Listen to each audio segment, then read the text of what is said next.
correr causa envelhecimento da pele? Filtro solar faz mal? Estão falando que faz mal, que dá um trem de, sei lá, disruptor endócrino, pode até dar câncer de pele. Quem fez Botox? Botox sai mais rápido porque a gente corre? Bom, eu não sei responder nada disso, mas eu trouxe aqui doutora Marcela Costa, a melhor dermatologista que existe, a mais linda. Tem conflito de interesse, né? E a que mais ajuda as amigas a escolher blusinha bem.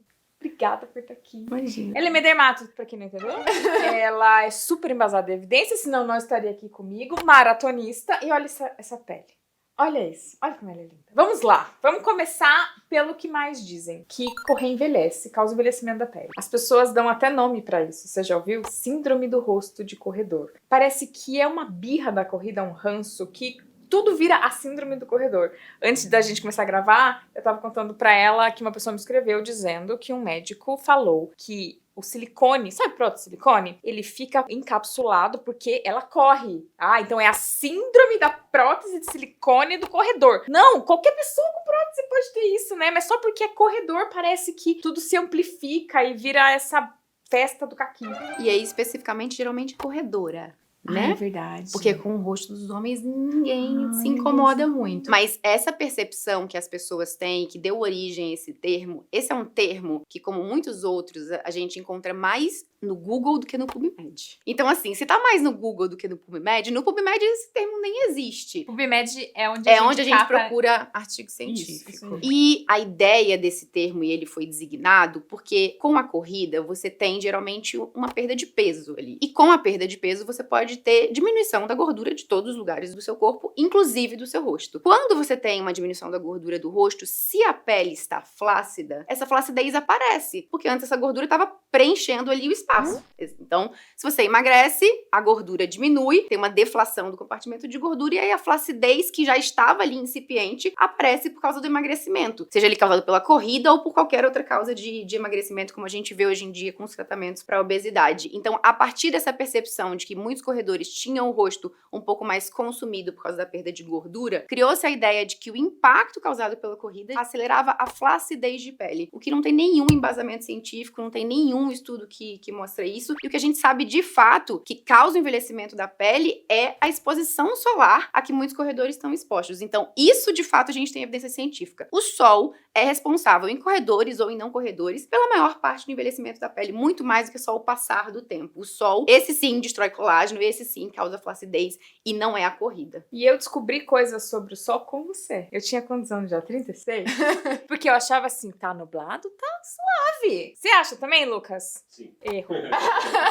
Você errou. Você errou feio, errou rude. Tem um trem de INTUV. Explica pra gente, explica porque mesmo num dia nublado, a gente precisa se proteger do sol. Ou, se não, como é que a gente sabe quando precisa se proteger do sol? Quanto de filtro solar passar? Tudo isso Paranauê. Beleza. Então, vamos começar do começo, gente. A primeira mensagem que eu queria passar, e não fiquem chateados com a mensageira, tá? Eu tô só passando a informação. Quem ficar chateado com você tá aí. A primeira mensagem que eu tenho que passar é a seguinte: protetor solar não é a principal estratégia para prevenção de câncer de pele e de envelhecimento. A principal estratégia seria a não exposição ao sol. O protetor solar, quando a gente usa para minimizar. Então eu falo que é que nem andar de moto. Quando a gente usa protetor solar e se expõe ao sol, a gente tá andando de moto, mas tá com capacete. Então a gente continua se expondo ao dano da radiação ultravioleta, mas aí você tá minimizando esse dano ao utilizar o protetor. E por isso o protetor ele não bloqueia 100% da radiação. Dependendo do FPS do seu protetor, a quantidade de radiação bloqueada vai aumentando. Então ali um FPS 30 vai bloquear em média 97%, um FPS 50, 98%, um FPS 50, 60, 99%. Essa quantidade de radiação bloqueada pelo protetor solar, ela vai aumentando conforme o FPS do produto. Só que essa quantidade bloqueada, para ser aquela do FPS, é ali na CNTP do uso do protetor solar, que seria como ele foi estudado. CNTP é condições normais de temperatura e pressão. Desculpa, gente, é piadas nerds, perdão.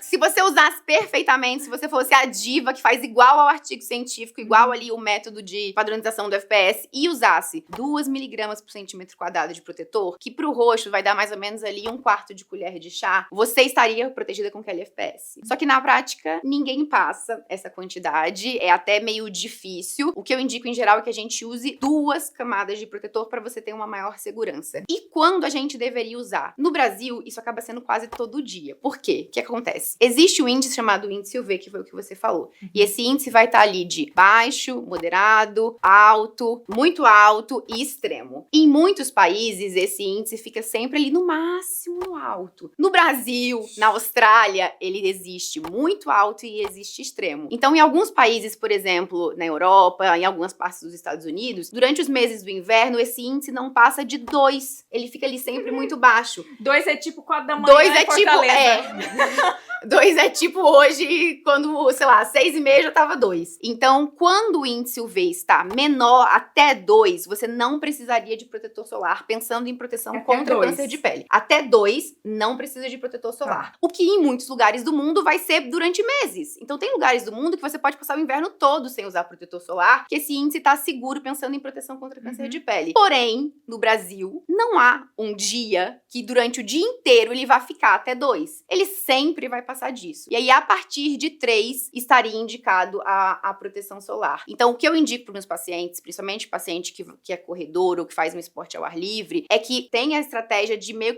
que nem você olha o clima pra ver se vai chover no dia do seu treino, se vai estar muito quente. Você olha o clima pra ver ali. Se você entra no aplicativo do clima, seja do iPhone ou se você entra no aplicativo do clima de outros sites, ele vai ter ali UV Index ou índice UV. Você consegue checar e você consegue checar o horário. E aí você consegue ver que horas acaba o treino. Que horas acaba o treino, tem que contar quanto tempo você vai ficar fofocando depois do treino. Se você vai ficar tomando café da manhã no parque, porque o treino acabar é você tá dentro de casa. Não é você ficar fofocando. Então, que horas eu vou estar de volta na minha casa? Se você olha ali o horário e você vai estar de volta na sua casa antes do índice UV estar maior do que 3, você nem precisaria passar protetor solar nesse dia. Se ele Não for, vai acontecer. você tem que acordar cedo. Às vezes acontece. Você acordar ali umas 5. Não vai acontecer. Se você acordar ali umas 5, seu treino acabar antes das 7, provavelmente. Isso varia um pouco conforme a época do ano. Então, por exemplo, agora no verão, geralmente 7h30, 8 horas, ele já tá ali por volta de 3. Então, a partir desse momento, já precisaria. 3 precisa de filtro solar, viu, Saulinho, meu marido? Que ele disse que não. E Não. ele é paciente. Não, Marcela falou que 3. Não, é até 2. A partir de 3 precisa de proteção solar. E aí, nesse formato, passando 2 camadas, idealmente passando em todas as áreas expostas do corpo, ou então utilizando uma roupa, que é uma estratégia também de fotoproteção que é muito válida pro esporte, que deixa mais prático pra gente, que às vezes não consegue alcançar, por exemplo, as costas, tá sozinho, não consegue passar protetor, então se você coloca uma blusa ali que tem a proteção UV, é uma estratégia também interessante, porque o dano solar na nossa pele, ele vai causar um dano ao DNA. E esse dano ao DNA, ele é cumulativo. Então, é esse dano cumulativo que vai alterando o DNA e que vai dando a predisposição ao câncer de pele. Tá me dando... que eu corri às 11 da manhã. E o índice UV pode estar alto mesmo num dia nublado. Mesmo num dia nublado. Hoje, por exemplo, hoje até fez um pouco de sol, mas teve momentos de chuva. Hoje, se não me engano, o índice UV tava 10. Então, no meio do dia ali, meio-dia. Isso tem até estudos populacionais no Brasil, mostrando que mesmo em dias nublados, e mesmo em São Paulo, esse estudo foi feito em São Paulo, o índice UV, ele sempre vai ter ali, ser considerável. Então, assim... Precisa usar protetor solar mesmo no dia nublado. Isso porque, gente, a radiação solar, ela passa pela nuvem. A maior parte da radiação passa pela nuvem. Então...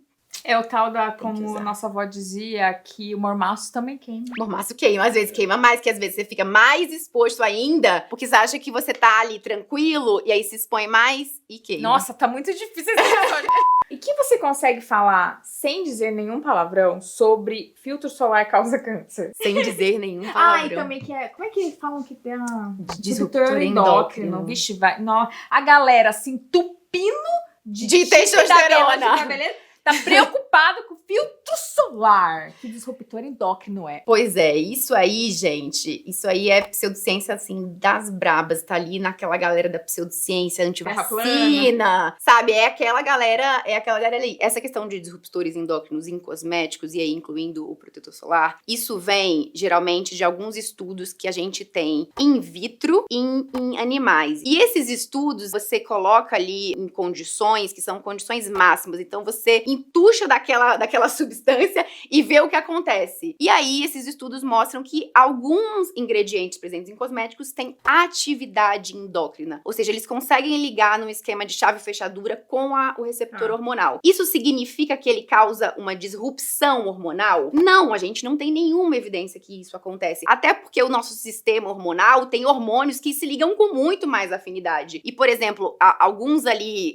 ingredientes de cosméticos que as pessoas dizem que são disruptores endócrinos têm uma atividade endócrina muito menor do que, por exemplo, fitoestrógenos que estão na soja. A gente se alimenta. Então, o que a gente tem de evidência científica não existe disruptores endócrinos em cosméticos, ou seja, apesar daquele ingrediente poder ter uma atividade endócrina, ele é regulado em concentrações para não causar nenhum mal à pessoa que vai utilizá-lo. Então a gente não precisa se preocupar com isso. Quem se preocupa com isso são os órgãos reguladores, quem faz isso é a Anvisa, é o Comitê de Segurança da Sociedade. Então, assim, não é a gente que vai se preocupar. Isso aí, geralmente, quem fala isso quer vender o quê? Alguma coisa. Então, quer vender um suplemento, então, que protege do sol, ou quer vender um meu cosmético que não tem disruptor endócrino. E aí, a gente troca algo que a gente sabe que é seguro por algo que a gente não sabe que é seguro. E aí, vira terra de ninguém. O que falam de filtro solar, tá relacionado a câncer, é porque tem assim, né, o gráfico de pessoas usando filtro solar e pessoas com câncer de pele, e os dois gráficos sobem juntos. A gente já falou milhões de vezes aqui que qualquer coisa pode subir junto, assim. O número de filmes que o Nicolas Cage faz no ano sobe junto com afogamentos na piscina. Na verdade, assim, o que acontece é que o diagnóstico de câncer de pele tem aumentado. E, assim, primeiro, a gente consegue fazer mais diagnósticos do que antes. A gente nem tinha a palavra câncer até alguns anos atrás. Então, câncer nem era diagnosticado, primeiro. Segundo, que tinha menos acesso à saúde. Então, muita gente falecia de câncer de pele e nunca era diagnosticado, porque a pessoa falecia pela metástase do câncer de pele. Então, a pessoa tinha um problema pulmonar, a pessoa tinha uma metástase cerebral, convulsionava e falecia. Ninguém sabia que ela tinha um câncer de pele, entendeu? As pessoas viviam menos, hoje a gente vive mais. E como o dano ao DNA é acumulativo, a gente tem maior tendência a ter câncer de pele, que a gente vai viver mais tempo, acumular mais dano pra ter mais chance de câncer de pele. E as pessoas usam muito a Austrália como um exemplo disso. As pessoas falam assim, a Austrália é o lugar do mundo que as pessoas mais usam protetor solar, e a Austrália é o lugar do mundo que as pessoas mais têm câncer de pele. Vai ser o ruivo. Porque pegaram os ingleses e colocaram lá naquele índice UV que é altíssimo,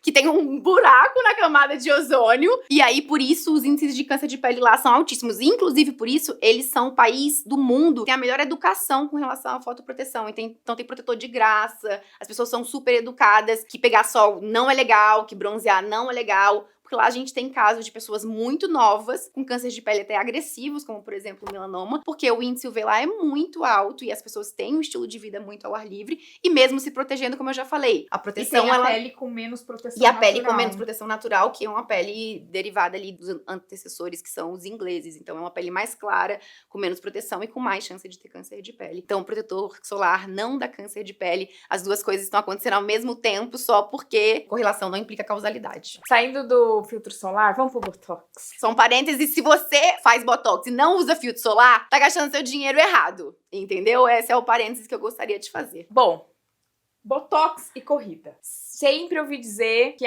quem corre, come o Botox mais rápido. Em mim, gente, eu sou uma privilegiada. Não em tudo, como vocês bem sabem, mas com Botox, o meu Botox, eu correndo maratona, dura 6 meses. Eu fiz Botox fazendo químio.